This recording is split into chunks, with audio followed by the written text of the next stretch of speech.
U prirodi postoji period gladi, tada svi predatori spavaju. To je onaj zimski period kada se do hrane dolazi nešto teže. Mi ne znamo šta znači period gladi, zato što imamo markete koji su uvek puni hrane. Jedemo jagode usred januara, što uopšte nije u skladu s prirodom. Nije u skladu s vegetacijom. Osim što bi svako trebalo da se pita odakle i kako dolaze te jagode, što iznosite i servirate svoje deci na sto, trebalo bi da se pitate gdje je nestala zahvalnost. Onda kada nestane period gladi i kada bukne proleće, pojavljuje se hrana. Tada osjećamo duboku zahvalnost zbog te hrane. U ovoj epizodi reč je o zahvalnosti, ali pre svega o zimskoj hrani. Ovdje nije reč o onim biljkama koje su otporne na niske temperature. Ovdje je reč o onim biljkama koje će vas zaista i hraniti preko zime.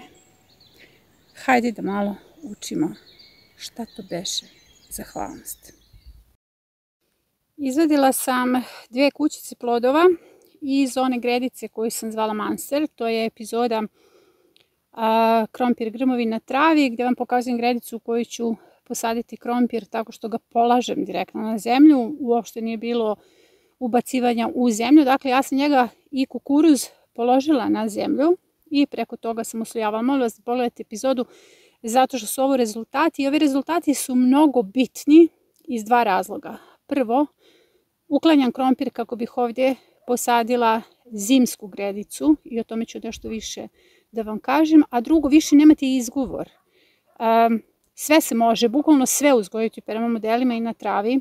I ako imate samo šljunak, ako imate kamen ispod, samo je bitno kako ćete to da uslojite i kako ćete to da vodite kroz sezonu. Evo ja ću sada da izvadim, ovdje su kukuruzi koji su se dobro razvili. Sada ću da izvadim još jednu kućicu, zato što mi treba. I evo, pogledajte, rezultate. Rezultati su zapravo neverovatni. Ja se naježim kad vidim ovako nešto. Svake sezone radim eksperimentalnu potragu za novim rješenjima. Upravo za sve one baštovane koji nemaju mogućnost prvo obrade tla, jer obrada tla nama više nije potrebna i šteti planeti. Jedino živo biće koje zaista umire oko nas jeste tlo. I tlo treba da zaštitimo i treba da bude živo. Na ovaj način čuvati život u tlu. Ali ono što je najvažnije sada, više niko zaista nema izgovori i onda kada baštovani imaju problem, jave se da imaju glinovito tlo, da imaju prosto nekakav šljunak, da su naišli na neku problematičnu situaciju, recimo da se ispod nalazi neki šut zbog čega ne mogu da rade obradu tla. Ne treba vam nikakva obrada tla da biste dobili ovakve rezultate. Ovo je samo položeno na zemlju, preko toga uslojeno i pogledajte, vadim odlične primjerke.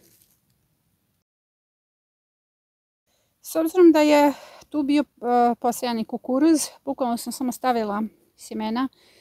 To su kokičari koje sam ja izvadila za kuvanje, nalazi se u ovoj posudi. I ispod je ostalo humusno tlo. Cilj ovog mini projekta jeste bio da prvo jednu gredicu koja je zaista bila komplikovana, zato sam je zvala Manster, to je moj lepi Frankenstein koga volim, ali je bila problematična za uzgoj, kultivišem i to sam uspjela. Uspjela sam prema modelima. Sada sam skinula ovaj kukuruz, skinula sam kokičare, njih sam kuvala neko vreme ko prati epizode, pokazivala sam i te kukuruze. I sada ću ovdje da uslojim zimski permamodel. Meni su ove situacije, ove situacije me bukvalno naježe, kao što sam rekla, naježem od radosti, jer je priroda čudesna i bitno je da napravimo kompletan kompletnu promjenu percepcije svega onoga što smo dosta znali, ili kao što su mnogi moji baštovani rekli, trag biljke je stena o kojoj treba da se razbiju sva vaša dosadašnja znanja o uzgoju, da se razbiju kao neka kutija bez ključa u koju ćemo mi da ubacimo neka nova tačna znanja iz prirode. U ovoj epizodi sadimo hranu koja će nas zapravo i hraniti zimi. Dakle, sadimo biljke hraniteljice. Kao što sam rekla, u ovoj epizodi nije reč o biljkama koje su otporne na minuse. Mnoge biljke će izdržati minuse i pojavit će se kao vaša hrana u rano proleće, kao što je spanać, grašak, rotkvice, većina salata. Imamo kasnije i setvu zimskih salata, odnosno to su one salate koje su otporne na minuse, ali zapravo te salate vas neće hraniti preko zime. Tu je velika razlika. I ja ovdje odvajam priču o plastenicima, jer plastenici se ne mogu koristiti u skladu s prirodom. Dakle, mi tu ne možemo pričamo, to je apsurd. Ja govorim o otvorenom polju. Ovo je biobašta na otvorenom polju koje može da vas hrani preko zime. Šta sadite kao zimsku hranu, koja ujedno i jeste oda zahvalnosti, pojasnit ću vam u ovom predlogu zimskog permamodela. Ove sezone se potpuno u projektovanju biobašći odvajaju zimski permamodeli. To znaju oni koji su ušli sada s projektima i odmah smo krenuli sa postavkom zimskih permamodela. Ti permamodeli u sebi sadrže zimsku hranu koja je obeležena ovdje. To je hrana koja je otporna na minus 15, minus 20, minus 18 i to je hrana koju zapravo berete tokom zime. Dovoljno da imate praziluk, kelj, blitvu, mrkvu, da možete da napravite sebi obrok. Onda uđete u svoje skladišta, uzmete malo pasulja, otvorite zamrzivač, uzmete boraniju, iz gajbe krompir i vi zapravo imate fantastičan obrok. Ali nama je uvek potrebna ona sveža hrana koju možemo da uberemo u svojoj bašći i to su upravo ove kulture. Ovo je predlog zimskog permamodela koji se zove oda zahvalnosti, gdje se radi kombinacija jesenje setve, kasnije jesenje setve i zimskih biljaka. Zimske biljke imaju svoje pozicije ovdje jer u pitanju je širina od 120 cm, tako da su ovo zapravo glavne kulture. Praziluk, kelj, blitva, tunel, mrkva. Te 4 kulture su naše učenje o zahvalnosti. Sve ovo što postavljamo između, tuneli, spanać, rotkvica, matovilac, tunel, spanać, rotkve, rukola, zavisno od toga što imate od semena, jer zapravo rotkvice fantastično uspevaju preko zime, ali nekako nemaju onaj rast preko zime, neće bujati, neće rasti i neće vas uvek hraniti. Za njih je potrebna zaštita često, potrebno da stavljamo nekakve agrotekstile. Grašak također koji se može sejati preko zime zapravo izdržava samo minus 10, što znači da to neće biti naša hrana. Dakle, jako je bitno da ovdje napravite jasnu kombinaciju. Svi koji prate kanal sada imaju sadnice salate, cvekle, blitve.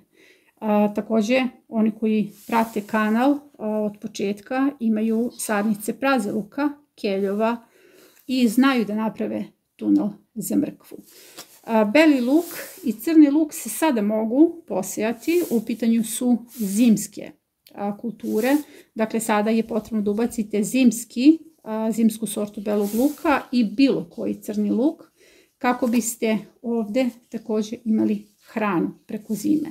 Imaćete zelenu berbu. Sada ćemo ovaj zimski permamodel i da postavimo. Moja balkon bio baš igraonica za mačke. Ovo je Milja. Ono što želim da i savjetujem i balkonima jeste da imaju upravo tu zimsku hranu, jer kao što vidite balkon bio bašta može da bude velika hraniteljica. Ja na balkonu imam puno hrane koja će ostati, kao što je blitva, celer, koja će ostati ovdje preko zime. Evo ovdje vidite praziluk koji je ubačen. Ubačeni su keljovi, evo tamo imate kupusarice koje su ubačene, ove paprike ovdje završavaju svoju vegetaciju, celer će ostati, cvekle. Ovo je zapravo jedan vid kombinacije zimske hrane, jer ja ovdje imam lukove, mrkvu, vidite, mrkva koja dole niče, rotkvice koje će uskoro dospeti za berbu i prazi luk. Ovo je ovdje prazi luk. Dakle, meni ovdje ostaje prazi luk, mrkva, lukove ću pojesti, cveklu ću izvediti. Pogledajte epizodu jer ovo je sve postavljeno na playlistu Balkon bio bašta i ovdje imam dobro osnov za jednu zimsku hranu. Jer i na balkonima je neophodno imati svoje hraniteljice. Pogledajte koliko hrane možete proizvesti jedan balkon. I to je samo početak. Ovdje su sada sadnice, salate, cvekle, ovdje je blitva. To će biti jednim delom i na balkonima, a drugim delom ide na ovu zimsku gredicu, zimski permamodel koji zovem Oda zahvalnosti. Još jednom ćete upratiti krompir u cegerima, kome se list zeleni kao na početku vegetacije. Idemo sada da sadimo. Trenutno je svetlost takva da se ne vidi baš najbolje ova količina praziluka na gredici. U pitanju su različite sorte praziluka na zapravo permamodelu. Na nekim mjestima je prerastao, što uopšte ne smeta. Ošišan je 10 puta i sada ću ga šišati jer šišanjem mi debljam ovaj donji deo i stavit ću naravno okovratnike. Sada je vreme da se stave okovratnici. O uzgoju praziluka imate zapravo mnogo na kanalu. Ono što je najvažnije ovdje, praziluk je ta naša zimska hrana i posebno ovaj praziluk koji sada posadimo, jer taj praziluk zapravo možemo da beremo tokom zime. Evo ja ću upravo da izvadim ovaj svoj praziluk. Bila nam je dobra kiša. Vidite kako ima lep koren. Naravno, posadit ću ovaj koren u Balkon bio baštu. Napravit ću sebi obrok, ali bih voljela da vidite lepotu upravo u tom činu. Ovo možete da radite tokom zime, on podnosi duboke minuse, biljka koja neće smrznuti. Ovaj permamodel će se ojačati, dakle stavit ću puno sjena oko praziluka i kao što sam rekla okovratnike i oni će biti upravo ta moja hrana preko zime. Sveža hrana preko zime je zapravo ono što nama nedostaje. Drugo su te hrane u zamrzivaču, kisele zimnice, različite vrste džemova, sve ono što se pravi sada. Mi imamo na platformi Trag biljke fantastične kuvarice i te naše kuvarice pokazuju umeće skladištenja hrane, ali sveža hrana, ono kad uđete u baštu i možete da uberete listove i da unesete sveže vitamine, to je ono što je važno, jer sve ove biljke koje izdržavaju minuse zapravo tokom minusa pojačavaju i svoj kvalitet i svoj ukus. Zimska hrana, keljovi, različite vrste keljova, evo još uvijek ih ove stjenice nekako obilazi, ali one su na izmaku. Ove kelji, većina lisnatih keljova, raštike i glavičastih keljova je izdržala minuse.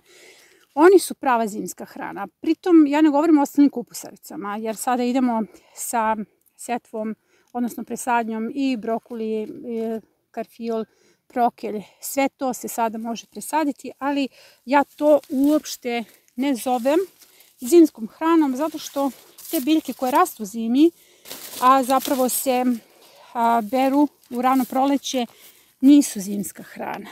Evo vidite, ovo je zimska hrana. Njegov ukus će biti pojačan tokom minusa. Imaćete onako pravu poslasticu kada pada sneg. I zar nije divno? Sneg pada, vi berete listove ili glavice keljeva u svojoj bašti. To je ono što vam želim. Ovo je onaj prema modelu koji je postavljen u prošloj epizodi. Ovo su vam tuneli za salatu. Vidite kako divno niče salata. Sadnice salate su se primile, što je, ja sam i tada u epizodi rekla da rizikujem prilično zato što su visoke temperature. Primile su se cvekle, sve jedna se cvekla primila. Evo niče luk, vidite kako je to lepo.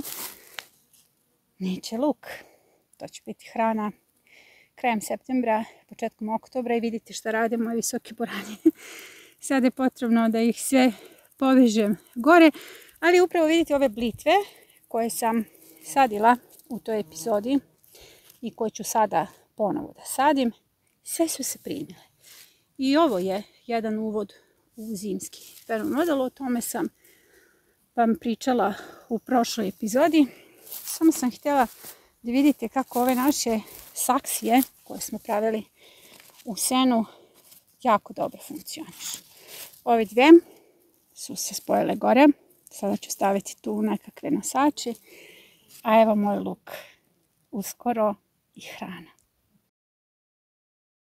Blitva kao naša jedna od najvažnijih zimskih hrana i zato što te lisnate biljke donose blagostanje za vaš organizam. Ja blitvu imam zaista puno u svojoj bašti. Svuda su raspoređene sadnice.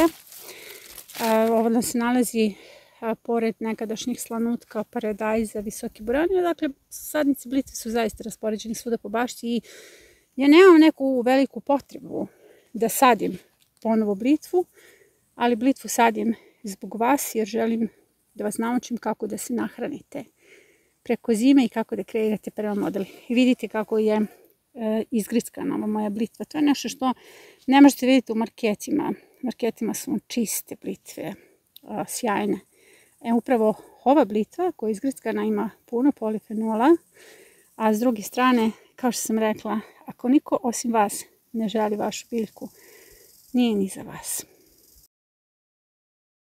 S obzirom da u ovoj epizodi ponovo radimo tunele za mrkvu, treba će mi malo peska, jer mrkva se može zapravo vaditi tokom sezone. Nema nikakve potrebe da je stavljate u neka skladišta i da na taj način obezbeđujete sebi tu neku možda svežu hranu.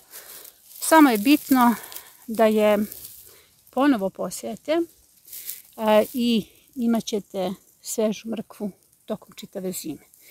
Mrkva se samo u tunelima dobro malčira i samo u jednom periodu imate problem kod smrzavanja tla, tada je potrebno da je dobro pokrijete senom. Sve vreme zapravo možete da vadite sveže mrkvice.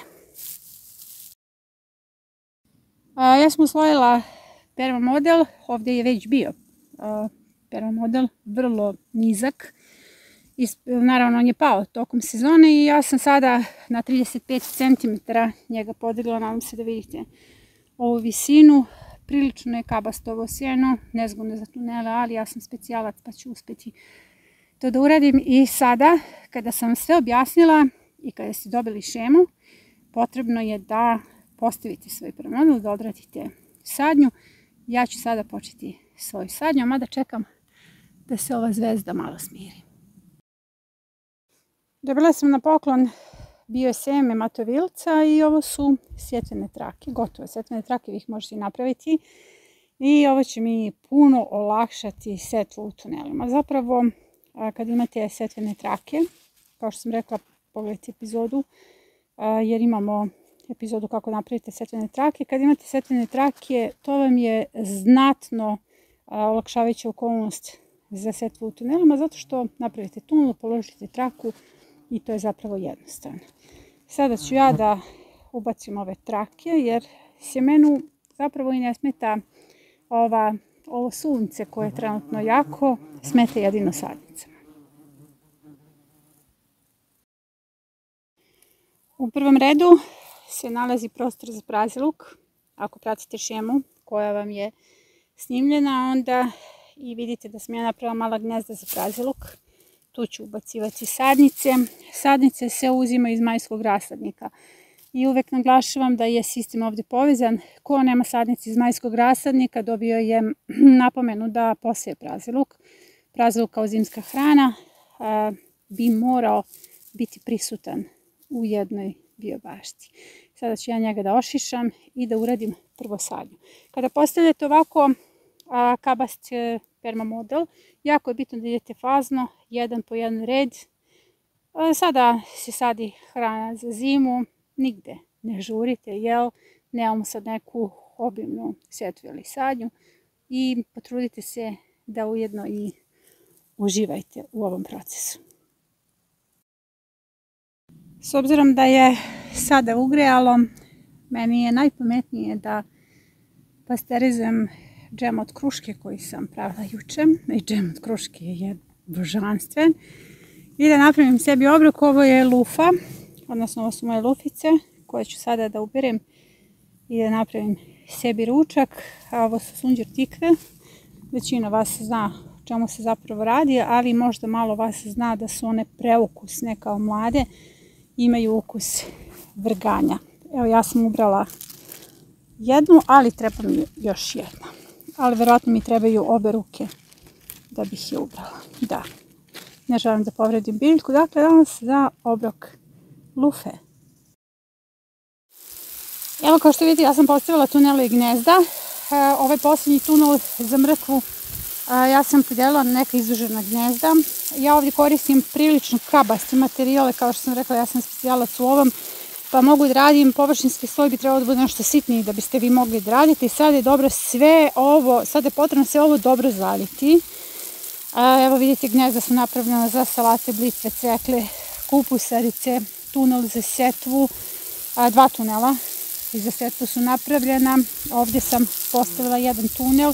Dakle, ja sam malo onu šemu promijenila zbog vrlo kabastog materijala, ali evo, praziluk je presađen. Vidite kako je lepo.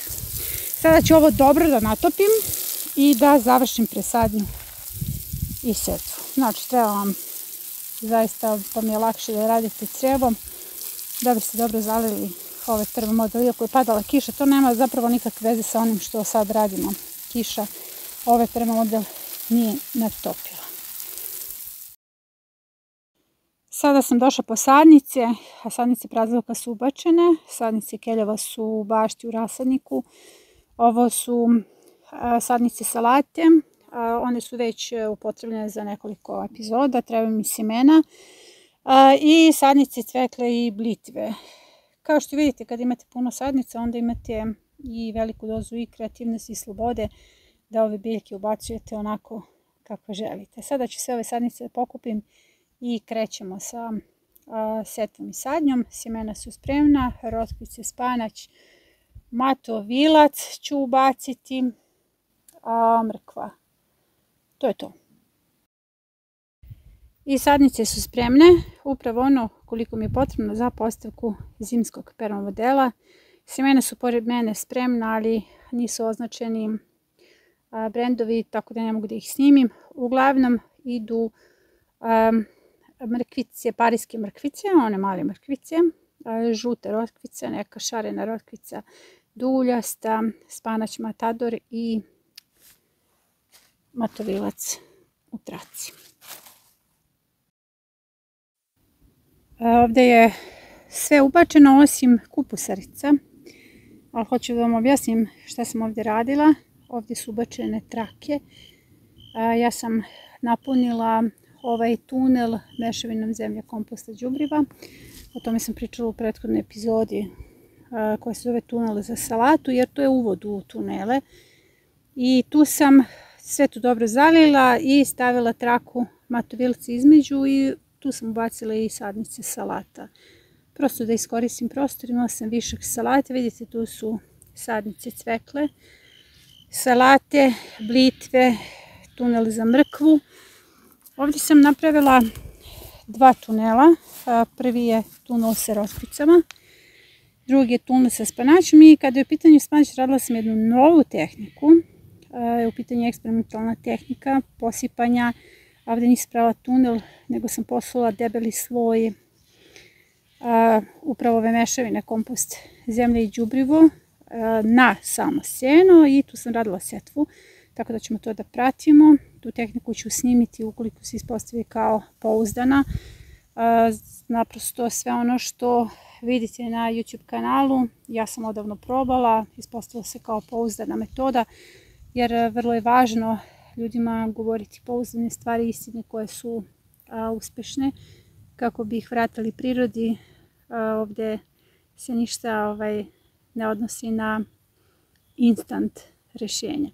Dakle, ovdje je upotrebljena jedna nova tehnika. Ovdje je urađen klasičan tunel gdje sam ubacila sjeme rotkvice i kada vam je tunel nekako uskabasti materijal ili plitak, slobodno preko samo stavite suvu zemlju, bitno je da samo sjeme uđe u nekih centimetar dubine, a ovdje sam na površinski sloj zemlje utisnula sjeme spanaća i preko toga stavila zemlju. Pa ćemo zajedno da pratimo. Ostala su još gnjezda za kupusarice i ja sam gotova.